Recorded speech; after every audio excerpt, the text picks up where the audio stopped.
안녕하세요 여러분, 집베베입니다. 이렇게 영상에서 얼굴을 공개를 하는 거는 본격적으로 공개하는 건 처음인 것 같은데 앞으로는 이렇게 얼굴을 공개해서 그냥 영상을 편하게 촬영하려고 합니다. 그동안 얼굴을 막 가리면서 하느라 좀 힘들었는데 그냥 이제부터는 편하게 얼굴을 까고 해보도록 할게요. 그래서 오늘 영상은 벌써 이제 24년에 설날이 다가오고 있지 않겠습니까? 그래서 이번 연휴 때 또 이제 어떤 책을 읽을지 같이 정해보는 시간을 가지면 좋을 것 같아서 이 영상을 준비를 했는데요. 보니까 이번 연휴가 총 4일이더라고요. 우리 4일 동안 책 한 권은 읽어야 되지 않겠습니까? 그리고 또 분명히 올해 이제 목표가 버킷리스트 중에 하나가 독서. 나는 꼭 책을 읽을 것이다 하시는 분들 이번 기회에 또 책 한번 같이 읽어봅시다.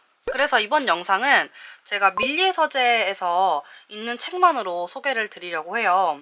사실 이제 밀리의 서재가 정말 잘 쓰면 진짜 뽕 뽑을 수 있는 어플이다 라고 생각하거든요. 자기계발의 어플 중에서는 최고라고 생각을 하는데 책도 워낙 많고 저도 이제 웬만하면 종이책이 좋기는 하지만 아무래도 종이책은 책값이 좀 더 비싸기도 하고 자리 차지를 많이 하기 때문에 밀리의 서재에서 읽으려고 하거든요. 저는 이제 이 이북 리더기에 밀리의 서재 어플을 다운을 받아서 여기 안에 책을 넣고 읽고 있어요. 담아놓은 책들이 제가 평상시에 좀 많거든요. 근데 이제 여러분들한테 소개를 드리는 거니까 핸드폰으로 한번 드려보도록 할게요. 이제 밀리의 서재 어플에서 좀 보여드리면 저는 보통 여기 서점 베스트, 그때 이제 서점 베스트셀러 실제 책들도 많이 들어와 있어서 들어갈 때마다 눈여겨보고 책장에 담고 있습니다. 어쨌든 제가 이렇게 읽고 싶은 책들을 제 서재에 담아놨는데 지금 한 62권 정도가 들어있거든요. 60권 정도가 들어있는데 이 중에서 한번 골라보도록 하겠습니다. 근데 이번 설에는 뭔가 이게 좀 연휴가 4일이다 보니까 그렇게 막 엄청 긴 느낌은 안 들거든요. 왜냐면 막 작년에 6일이고 이랬으니까 또 좀 짧은 느낌이 있단 말이죠. 그래서 이번엔 좀 가볍게 좀 읽어보려고 해요. 그런데 여기 딱 있다.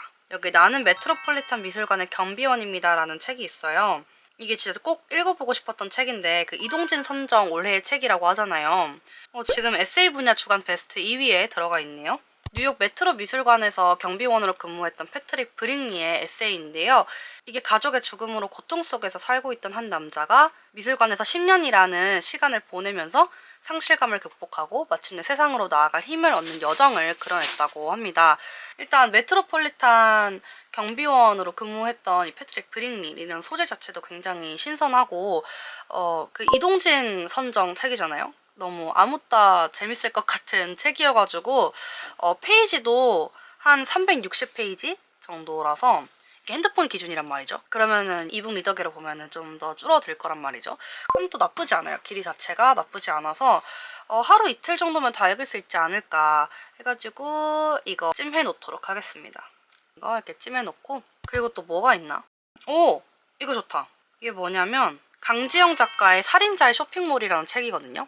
딱 요 책인데 지금 이게 엄청 핫한 디즈니 플러스에서 하는 그 킬러들의 쇼핑몰이란 드라마 있잖아요. 그 책 원작이거든요. 아직 그 드라마를 보지는 않았는데 굉장히 재밌다고 합니다. 이 책을 읽어보고 드라마를 보면 더 재밌지 않을까 싶어요. 이게 제가 대충 알고 있는 줄거리로는 주인공 나가 부모를 잃고 고아가 됐는데 삼촌이랑 같이 살다가 삼촌이 돌아가신 거예요. 근데 삼촌은 인터넷 쇼핑몰 창고에서 그걸 지키는 사람이었는데 삼촌의 죽음으로 내가 대신 그 창고를 지키게 되는 거죠. 근데 그 수상한 물품들을 훔치기 위해서 사람들이 차례차례 쳐들어오는 스토리라고 합니다. 두 권으로 나눠져 있는데 이게 꽤 짧아요. 핸드폰 기준으로 이게 첫 번째 게 171페이지여가지고 후루룩 읽을 수 있을 것 같고 그래서 이 책을 먼저 읽어보고 나서 이를 읽으면 좋을 것 같은데요. 이거 소설 분야 주간 베스트 1위라고 합니다. 이거 괜찮은 것 같아요. 그러면 저는 이제 이 책도 찜해놓도록 하겠습니다. 그 다음에는 이거 해야겠다. 마지막으로 볼 거는 이 데니안 니 그리파의 목구멍 속의 유령이라는 책인데요. 이게 보시면 이 책입니다. 이게 제가 목구멍 속의 유령이라는 책을 제가 민음사 유튜브인가? 어디서 좀 봤던 것 같은데 책 소개에 어느 시인의 열망과 불안에서 시작된 기이하고 아름다운 깨달음이라고 되어 있어요. 이게 가족이라는 의무에 짓눌린 여성의 불공평한 희생에 관한 이야기 같지만 이 기조가 금방 이제 전환이 된다, 반전이 된다고 합니다. 이 시인이 자신에게 부과된 가사 노동을 사랑하고 있음을 밝혀졌기 때문이다 라고 되어 있고, 심지어 아이를 더 낳고 싶어하고 모유 수유를 할 수 있는 한 더 오래 이어가고 싶어 한다 이렇게 되어 있는데, 여성의 이야기이기도 하고 인간 한 개인의 이야기 같은데 이 제목과 목구멍 속의 유령이라는 이 제목과 어떤 연관이 있는지 궁금해서 제가 예전에 담아놨던 책이에요. 근데 452페이지여가지고 적은 분량은 아닌데 이것도 읽어보고 싶었던 거라서 이번에 읽어보도록 하겠습니다. 여기서는 이렇게까지면 된 것 같고, 이제 제가 여기서 읽었던 책들 중에서 한 몇 권을 좀 추천을 해보도록 하겠습니다. 먼저 제가 안 그래도 먼저 추천을 해드리고 싶었던 책이 있었어요. 제가 지금 읽고 있는 책이거든요. 스콧 피츠제럴드의 위대한 개츠비입니다. 이게 되게 유명한 고전이고 또 책이 고전이라는 게 또 갖고 있는 이미지가 있잖아요.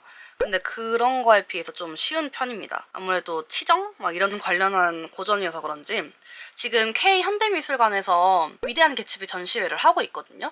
제가 그걸 가보고 싶은데 아직 책을 안 읽어봐서 그 좀 내용을 알고 가면 더 재밌게 즐길 수 있지 않을까 해서 지금 읽고 있어요. 이것도 지금 심지어 세계문학전집 주간 베스트 도서라고 되어 있어서 분량도 많지 않아요. 283페이지로 그 긴 편이 아니거든요. 핸드폰 기준 283페이지니까. 그래가지고 이것도 좀 추천드리고 읽고 있는데 재밌게 읽고 있습니다. 그리고 이거 좋아요. 김동식의 회색 인간입니다. 이게 진짜 너무 재밌고 되게 생각이 여운이 많이 남는 책인 것 같아요. 작가가 10년 동안 공장에서 일하면서 떠오른 그 짧은 이야기들을 담은 단편 소설집인데, 그래서 그런지 약간 정말 인간의 본성, 인간의 밑바닥은 도대체 어디까지인가, 어디까지 밑바닥을 찍을 수 있나, 그럼에도 인류애가 박살나더라도 인간은 희망을 가지고 있고 인류가 이어질 수 있게 하는 무언가가 있다. 책을 읽고 이런 생각들을 좀 하게 된 것 같아요. 진짜 반전도 나오고, 이래서 이런 살아가기 힘든 현 사회에 왜 문학이 필요한가, 그런 거에 대해서 좀 와닿게 되더라고요. 이렇게 말을 하니까 되게 심오하고 어려울 것 같은데 아니, 절대 아니에요. 너무 흡입력이 좋고 잘 읽히고 쉽고 재미있습니다. 이게 356페이지거든요. 356페이지라서 좀 길게 느껴지실 수 있는데 제가 앞에 말씀드렸던 책들에 비하면 좀 긴 편이니까, 근데 단편 소설집이다 보니까 되게 술술 읽히고 잘 넘겨집니다. 그래서 제가 최근에 읽은 책들 중에서 제일 재밌었던 것 같아요. 그리고 또 보면 이게 또 하나는 그냥 말씀드리면 렌조 미카이코의 백광 이렇게 띄워드릴게요. 백광이라는 책인데 추리소설이고 유명한 작품이어가지고 제가 최근에 읽었었는데 막장에 정말 이런 막장이 없어요. 그만큼 좀 찝찝도 하고 재미도 있고 기분이 영 개운하지 않은 소설인데, 근데 그것도 아시죠? 막장이 잘 팔려요. 막장의 수요가 아주 좋습니다. 이 책에는 두 가정이 대표적으로 등장을 하는데, 첫 번째 가정은 주인공 사토코, 그리고 남편 류스케, 그리고 딸 가요, 시엄마는 돌아가셨고 치매를 앓고 있는 시아버지를 모시고 살고 있고요. 또 다른 가정에는 사토코의 동생 유키코랑 유키코의 남편 다케이코, 그리고 딸 나오코 이렇게 나옵니다. 이렇게 두 가정이 대표적으로 등장을 하는데, 사토코랑 유키코는 서로 되게 성격이 정반대여가지고 서로 그렇게 막 엄청 친하지도 않고 겉으로는 아닌 척하지만 속으로는 서로 그렇게 좋아하진 않아요. 유키코는 결혼을 하고도 되게 자유분방한 성격 탓에 아이한테 신경을 쓰지 않고 본인이 가장 중심이고 또 바람을 여러 남자와 피는 성격이고, 그래가지고 딸 나오코를 막 언니 집에 맡겨놓고 놀러 다니고 그래요. 근데 어느 날에 모임을 간다면서 사토코 집에 그 아이를 맡기고 가요. 처음에 언니가 이제 자기 딸이 치과를 가야 되는데 안 된다라고 하는데 결국에는 봐주게 됩니다. 근데 사토코는 자기 동생을 닮은 딸이 정말 마음에 안 드는 거예요. 그래가지고 괜찮겠지 하고 시아버지랑 조카 나오코를 두고 딸 가요만 데리고 치과에 갔다가 옵니다. 근데 나오코가 사라진 거예요. 계속 찾았는데 결국 그 집 마당에 흙에 파묻혀서 죽은 채로 발견이 됩니다. 그래서 이 아이를 도대체 누가 죽였는가, 그 진실이 점점 드러나면서 정말 막장에 막장을 더해가요. 끝까지 되게 반전이어서 되게 신선하지만 좀 영 찝찝했던 책입니다. 두께가 조금 있는데 빠르게 읽힐 거예요. 그래가지고 추천을 합니다. 그리고 또 임야비의 악의 유전학입니다. 이것도 좀 재밌어요. 이게 제목 보고 약간 유전학? 와, 이거 좀 학문적인 어려운 비문학인가? 이렇게 생각할 수도 있는데 아니에요. 소설이고 그것도 진짜 재밌습니다. 작가가 의사 출신 작가인데 유전학과 우생학이라는 과학 지식하고 정치적 이념이 일상을 지배했던 19, 20세기의 역사적 사실을 기반으로 책을 썼다고 하는데요. 2차 세계대전 당시에 프랜시스 골턴이라는 사람이 인류의 발전을 위해서는 열성 인간의 임신과 출산을 막고 우성 인간의 출생률을 증가시켜야 한다. 뛰어난 유전자만 남겨야 한다. 이런 우생학을 주장을 했어요. 그거를 실현시켜서 강한 나라를 만들겠다는 신념을 가진 과학자 리센코가 나라의 지원금을 받아서 어떤 한 마을에 몰래 실험실을 세웁니다. 그리고 그 과학자의 실험체로 남녀 아이들을 데려와서 분리시키고 가둡니다. 시베리아 기온처럼 추운 환경에서 물속에 들어가가지고 얼마나 오래 버티는지, 옷 다 벗고 들어가서 얼마나 오래 버틸 수 있는지 막 이런 좀 극한의 훈련을 합니다. 그래서 혹독한 환경 속에서 매일매일 사람들이 죽어가고 거기서 못 버티는 아이들은 굶게 하거나 뭐 죽게 내버려 두고 거기서 제일 오래 버티는 사람들을 모아서 결혼을 시켜요. 남자 뭐 제일 오래 버티는 사람, 여자 제일 오래 버티는 사람 결혼을 시켜가지고 그 둘 사이에서 태어난 아이를 이제 우성 유전자라고 생각을 한 거죠. 그래가지고 바로 그냥 냅다 훈련에 참가를 시켜버려요. 그럼 당연히 애들이 죽지. 이제 다시 얼음물에 몸을 담그는 훈련을 이제 자행하는데요. 이제 여기서 기적적으로 탈출하게 된 단 한 명의 실험체 케케가 자신의 아들한테 실험실에 있었던 일을 말해주면서 이제 시작이 되고 쭉 전개가 됩니다.